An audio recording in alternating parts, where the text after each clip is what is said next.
अस्सलाम वालेकुम रहमतुल्लाहि व बरकातुहू। तो स्टूडेंट्स, आज हम शुरू करने जा रहे हैं इसके बारे में लॉ ऑफ सेग्रीगेशन। जो लास्ट लेक्चर था उसमें कुछ बेसिक कंसेप्ट और जो डोमिनेंस का कंसेप्ट था वो पढ़ा था। तो आज हम लॉ ऑफ सेग्रीगेशन और लॉ ऑफ इंडिपेंडेंट असॉर्टमेंट जो है इसको स्टडी करते हैं। तो जो लॉ ऑफ सेग्रीगेशन है इसके मुताबिक क्या है कि जो ईच ट्रेट है it is controlled by a pair of factors, कि हर जो ट्रेट होता है वो एक पेयर ऑफ फैक्टर जो है उसको कंट्रोल करता है।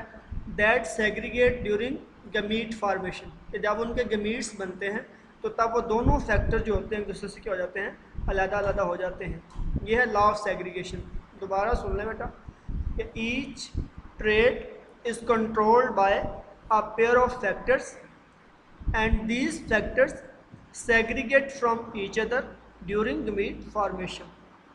तो यहाँ तक जो मेंडल ने बताया था, इसके बाद हमने इसमें ऐड कर दिया कि they reunite upon random fertilisation.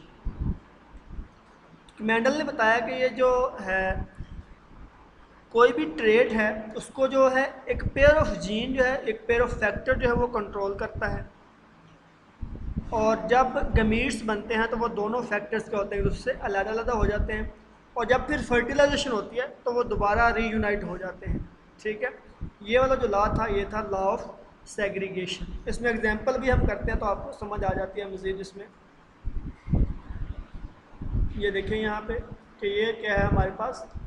ये जो मेंडल था ना उस वक्त बेटा भी ये जीन का कंसेप्ट नहीं था तो उसने इसलिए फैक्टर का नाम दिया।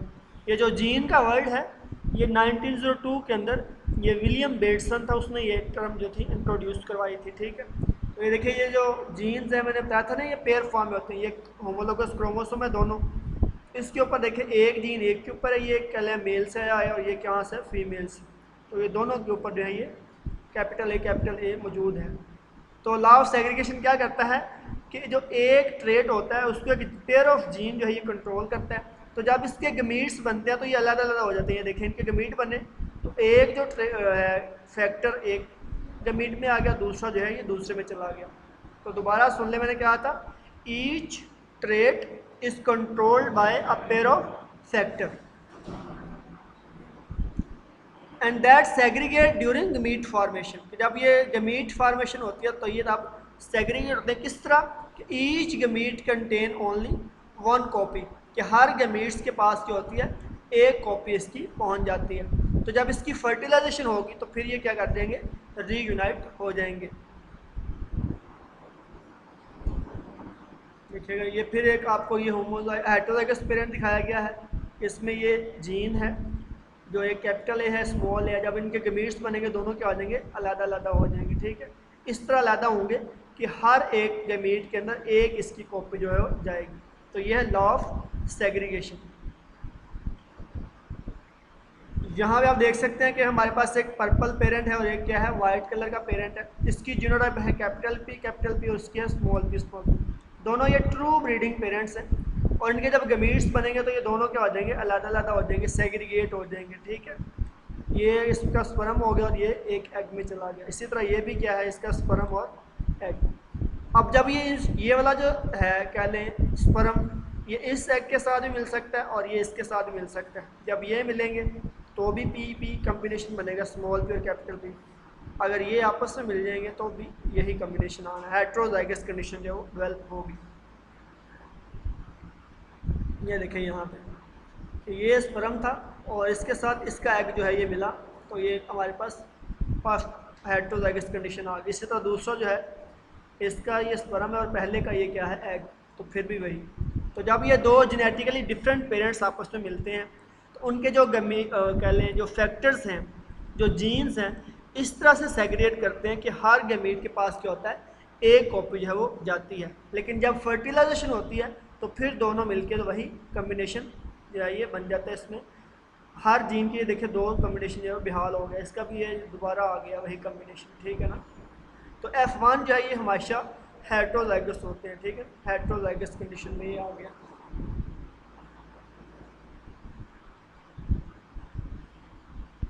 तो फिर इसको F1 को अगर F1 के साथ क्रॉस करवा दिया जाए उसमें फिर ये डिफरेंट तरह के 4 गमीट्स बनेंगे और इनके फिर आगे डिफरेंट कम्बिनेशंस बनेंगे। ठीक है, तो ये F1 को F1 से क्रॉस करवाएंगे तो ये हमारे पास 3 जो है पर्पल कलर के, और जो एक है ये कौन सा आना है, रिसेसिव जो है वो आएगा। ठीक है, तो यहाँ पे हमारे पास देख लें ये जो है एक होमोजाइगस आ गया, क्या कहते हैं इसको, होमोजाइगस डोमिनेंट, और ये है होमोजाइगस रिसेसिव, और ये दोनों क्या हैं, हेट्रोजाइगस। ठीक है, इसकी जो फिनोटिपिक रेशो है वो क्या है, 3:1, और जीनोटिपिक क्या है, 1:1। ये मैंने लिख के भी बता दिया आपको कि ये हमारे पास जीनोटाइप है पर्पल वाली, ये भी 1 है, और ये जो हेट्रोजाइगस है ये 2 है, और होमोजाइगस वाली 1 है। तो ये 1:1 इसकी जीनोटिपिक रेशो, और फिनोटिपिक रेशो क्या है इसकी, 3:1। ये एमसीक्यू नोट आपको पूछा जा सके इसके बारे में।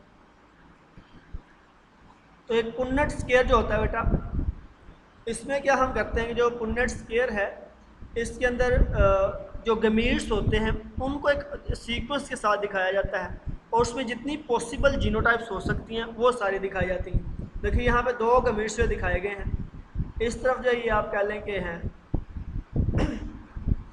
ये जो हमारा फीमेल पेरेंट उसमें है, और ये वाला कौन सा है, मेल पेरेंट्स है। यहाँ पे मेल है दोनों स्पर्म, और ये वाले फीमेल एग्स हैं दोनों के दोनों। अब ये पॉसिबल कम्बिनेशन क्या है कि ये जो स्पर्म है इस एग से मिल सकता है, यानी अपना जो इसका प्लांट है उससे मिल सकता है, और ये किसी जो दूसरा फ्लावर का एग है उससे भी मिल सकता है। अब ये जब मिलेगा तो इससे क्या बनेगा, कैपिटल पी होमोजाइगस कंडीशन होगी, और ये सिर्फ एक है।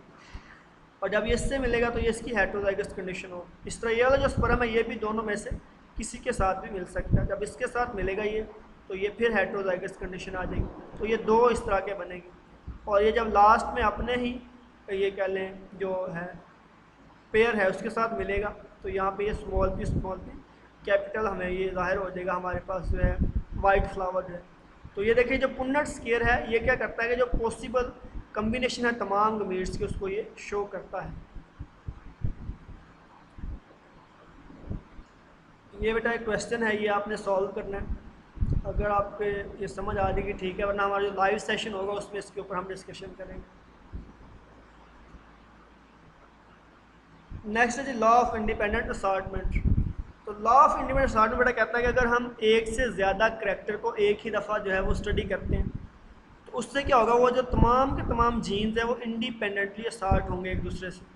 ठीक है, फॉर एग्जांपल आगे हमें देखते हैं इसमें कि अगर एक राउंड शेप फ्लावर है और सीड है, सॉरी राउंड शेप सीड है, और उसका जो कलर है वो है येलो, तो उसको अगर क्रॉस करवाया जाए ग्रीन कलर के सीड से और वो है रिंकल, तो अब 2 करैक्टर हम इकट्ठे स्टडी कर रहे हैं, जब उनका क्रॉस करवाएंगे अब ये जो राउंड है ना शेप और जो कलर है येलो, ये इंडिपेंडेंटली एक दूसरे से असॉर्ट हो सकते हैं। ये ज़रूरी नहीं है कि हर जो राउंड सीड है वो येलो होगा और हर जो रिंकल सीड है वो क्या होगा, ग्रीन होगा, बल्कि जो राउंड सीड है वो क्या हो सकता है, ग्रीन, और जो रिंकल सीड है वो क्या हो सकता है, येलो हो सकता है। तो इसमें इंडिपेंडेंटली असॉर्टमेंट होती है।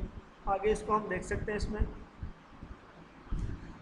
ये जो ट्रेड थे मेंडल ने स्टडी किए, जैसे स्मूथ शेप है और रिंकल्ड है, राउंड एंड निकल भी इसको कहते हैं। ये ग्रीन, येलो और ग्रीन है इसमें।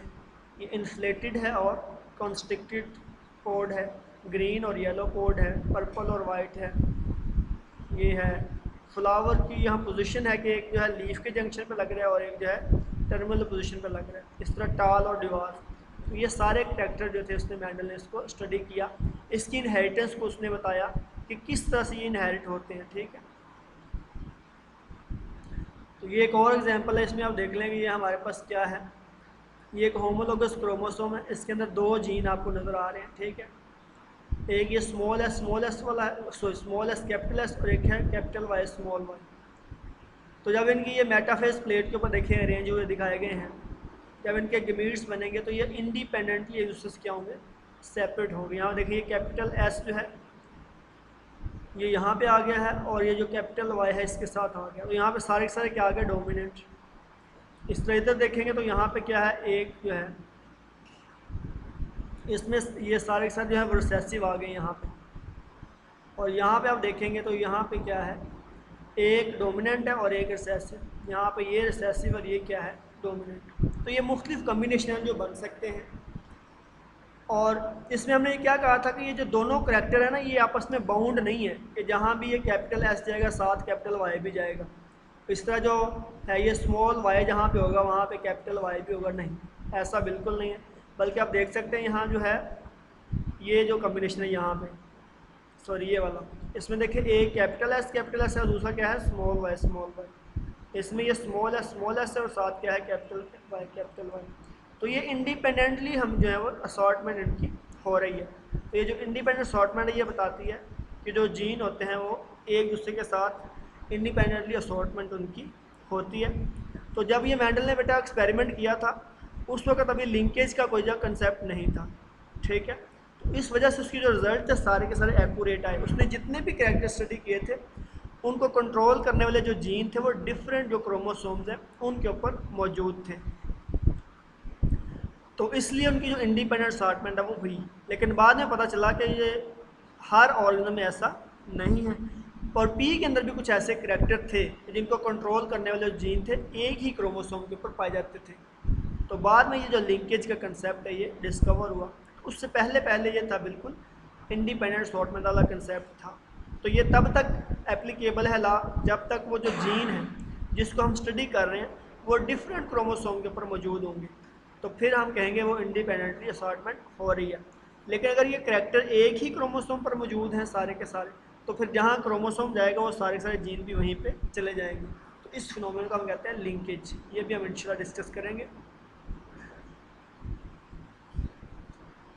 तो बेटा ये यहाँ पे आपको इसकी जो है ये कह लें मज़ीद इसको एक्सप्लेन किया गया है कि हमारे पास देखिए ये हमारे पास जीनोटाइप है, ठीक है। इसके पास दो करैक्टर की हम स्टडी कर रहे हैं, ठीक है। तो जब ये हम इसकी बात करेंगे इसकी मेटाफेज के ऊपर, तो ये सारे आपस में क्या होंगे अरेंज हो जाएंगे मेटाफेज प्लेट के ऊपर। आज जब एनाफेज आएगा तो इसकी क्या होनी है कंस्ट्रिक्शन, और वहाँ से ये क्या होंगे दूसरे से अलग हो जाएंगे। तो जब अलग होंगे तो डिफरेंट कम्बिनेशन इनके बनेंगे। वो यहाँ पे आपसे ये शेयर किया गया है कौन कौन से पॉसिबल कम्बिनेशन है इनके बनने के, ठीक है। तो ये देखें ये वाला जो कम्बिनेशन वो बता रहा है कि इसमें क्या है कैपिटल एस और कैपिटल वाई का कम्बिनेशन है। तो यहाँ पे क्या है ये स्मॉल एस और कैपिटल वाई का कम्बिनेशन है, और इधर जो है ये कैपिटल एस है और स्मॉल वाई है, और यहाँ पे दोनों जो है ये स्मॉल है। तो ये डिफरेंट पॉसिबिलिटीज़ हैं किस तरह ये जो करैक्टर हैं एक दूसरे से इंडिपेंडेंटली असॉर्टमेंट होती है। इंडिपेंडेंट असॉर्टमेंट का आपको पूरा समझ आ गया होगा। इंडिपेंडेंट असॉर्टमेंट कहते हैं कि ये ज़रूरी नहीं है कि हमेशा कैपिटल एस और कैपिटल वाई हो, और ये भी ज़रूरी नहीं है कि हमेशा स्मॉल वाई हो, स्मॉल एस और स्मॉल वाई। तो इंडिपेंडेंट असॉर्टमेंट मतलब क्या है कि ये जो कैपिटल एस है ये स्मॉल वाई से मिल सकता है, और जो स्मॉल एस है वो कैपिटल वाई से मिल सकता है। ये है इंडिपेंडेंट असॉर्टमेंट। ये जो मेंडल ने किया था ये भी आप यहाँ देख सकते हैं कि ये स्मूथ शेप है और येलो है, ये भी स्मूथ येलो, और ये देखिए यहाँ स्मूथ जो ये रिंकल हो गया, ठीक है। और यहाँ पे जो स्मूथ है ये फिर येलो है। तो यहाँ पे आप देखेंगे जो रिंकल है वो क्या हो गया स्मूथ। तो ये जो दोनों करैक्टर हैं जिसको हम साइड बाई साइड स्टडी कर रहे हैं, तो ये ज़रूरी नहीं है कि जो स्मूथ होगा वही राउंड होगा, और ना ये ज़रूरी है कि जो ग्रीन होगा वो रिंकल होगा, बल्कि ये अपोजिट भी हो सकता है। ये जो स्मूथ वाला है वो येलो हो सकता है, और जो रिंकल वाला है वो जो है ग्रीन भी हो सकता है, या कोई यूँ कह लें जो रिंकल वाला है वो येलो हो सकता है और जो स्मूथ वाला है वो ग्रीन भी हो सकता है। तो ये इंडिपेंडेंट असॉर्टमेंट इसकी होती है। तो इसने टोटल 16 जो कम्बिनेशन थे उनको स्टडी किया, तो वो जो 16 थे उसमें इसको ये रेशो मिली 9:3:3:1। इसमें जो 9 थे वो स्मूथ येलो वाले थे, 3 जो थे ये स्मूथ ग्रीन वाले थे, और जो 3 है ये रिंकल ग्रीन वाले हैं, और ये जो है ये रिंकल येलो। तो ये जो रिंकल येलो ये भी पेरेंटल कम्बिनेशन है, और स्मूथ येलो भी क्या है पेरेंटल। तो ये जो दो न्यू आए हैं ये स्मूथ के साथ आ गया ग्रीन, और रिंकल के साथ फिर क्या आ गया, क्या बेटा इसको ना होना चाहिए येलो, रिंकल्ड येलो, ठीक है। ये मिस्टेक है इसमें, तो ये रिंकल्ड येलो होना चाहिए यहाँ पे, ठीक है, सॉरी।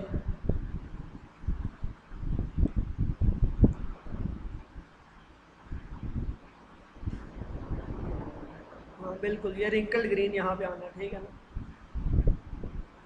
तो ये वाला जो बेटा लॉ है ना इसकी हम जीनोट पे फिर बात करते हैं। तो देखिए ये हमारा जो कम्बिनेशन है कि एक हमारे पास ऐसा कम्बिनेशन होगा जिसमें सारे के सारे जो ट्रेट हैं और सॉरी जीन है वो डोमिनेंट है, तो ये ऐसा एक ही कम्बिनेशन होगा हमारे पास। इस तरह हमारे पास जो है 4 इस तरह कम्बिनेशन है ये वाले जो हैं, कैपिटल एस कैपिटल वाई, इसमें 3 डोमिनेंट जीन है और 1 रिसेसिव है, तो 4। ये सारे स्मूथ येलो आ रहे हैं। ये जब तक डोमिनेंट जीन मौजूद रहेगा तब तक वो वाला अपना अपीयरेंस देता रहेगा। तो इस तरह करके हमारे पास 9 जो होंगे वो क्या होंगे, स्मूथ येलो, और जो 3 है हमारे पास वो स्मूथ ग्रीन है, और जो 3 है फिर वो रिंकल येलो है, और एक जो है रिंकल ग्रीन। तो इसकी बेटा जो जीनोटिपिक रेशो ये 1 4 4 1 2 1 2 2 1, और जो इसकी फिनोटिपिक है वो 9 3 3 1 है रेशो। तो ये ऑब्जेक्टिव में बेटा आपसे पूछी जा सकती है। ये बेटा क्वेश्चन आपने खुद सॉल्व करने हैं, तो इसको लाइव सेशन में हम डिस्कस करेंगे। अगर आपसे सॉल्व हो गए ठीक है, वरना वहाँ पे आपको इसका आंसर बताऊंगा। तो बेटा ये जो मेंडल के लॉज हैं ये कब एप्लीकेबल होते हैं, मैंने आपको बताया कि अगर लिंकेज नहीं है तो फिर ये दोनों जो लॉ हैं ये सक्सेसफुली एप्लीकेबल होंगे, वरना ये एप्लीकेबल नहीं होते। लेकिन वो इनका जो कंसेप्ट पेश किया गया वो बिल्कुल ट्रू है, यानी सेग्रीगेशन होती है और इंडिपेंडेंट असॉर्टमेंट भी होती है, ठीक है। तो इसमें आपसे एक क्वेश्चन पूछा जा सकता है कि क्यों मेंडल जो था वो सक्सेसफुल था। तो आपने उसमें बताना है कि जो उसने मटर का जो पौधा सेलेक्ट किया था ये शॉर्ट ड्यूरेशन था, इसके अंदर जो नंबर ऑफ़ क्रोमोसोम है वो कम थे, और जो जो उसने करैक्टर स्टडी किए हैं उनको जो कंट्रोल करने वाले जीन है वो डिफरेंट क्रोमोसोम के ऊपर मौजूद थे, और इसको जो लार्ज पॉपुलेशन है पी प्लांट की उसको हैंडल करना बहुत आसान था, ठीक है। और इस वजह से जो मेंडल है वो सक्सेसफुल था, उसने जो बातें कही वो बिल्कुल दुरुस्त थी, ठीक है बेटा। और इसमें हमने देखना है, ये एक रिवीजन है कि हमने पढ़ा कि जो जीन्स होते हैं मल्टीपल अलील्स में से पाए जाते हैं, कुछ डोमिनेंट होते हैं, कुछ क्या होते हैं रिसेसिव, और इसी तरह हमने कहा जो क्रोमोसोम होते हैं उनके क्या होते हैं, इनके ऊपर जीन मौजूद होते हैं, और ये आपस में जब गमीट्स बनते हैं तब एक दूसरे से सेपरेट हो जाते हैं, और ये जो क्रोमोसोम होते हैं ये इंडिपेंडेंटली एक दूसरे से असॉर्ट होते हैं ड्यूरिंग गमीट फॉर्मेशन। तो हर गमीट को सिर्फ एक ही तरह का जो क्रोमोसोम है वो मिलता है। तो इसमें ये दोनों लास्ट को यहाँ समराइज कर दिया गया है।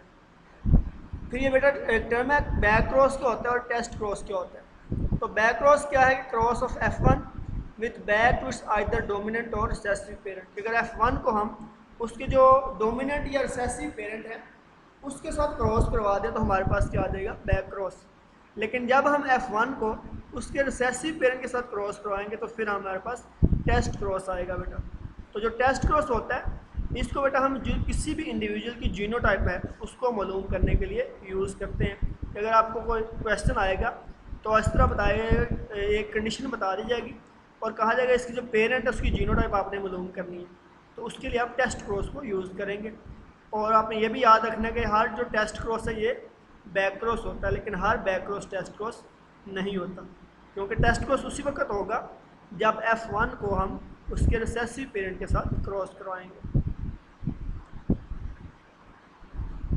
तो ये दोबारा यहाँ इसकी डेफिनेशन बताई गई है कि टेस्ट क्रॉस क्या है। ये जीनोटाइप ऑफ इंडिविजुअल को मालूम करने के लिए यूज़ करते हैं। Crossing of an organism with unknown genotype with one that is homozygous recessive for that trait. एक अननोन जीनोटाइप वाला पेरेंट है, इसको अपने क्रॉस करवा देना रिसेसिव के साथ, तो इससे हमें क्या पता चलेगा, इसकी जीनोटाइप है वो पता चल जाएगी कि इसके साथ कैपिटल R मौजूद है या स्मॉल r मौजूद है।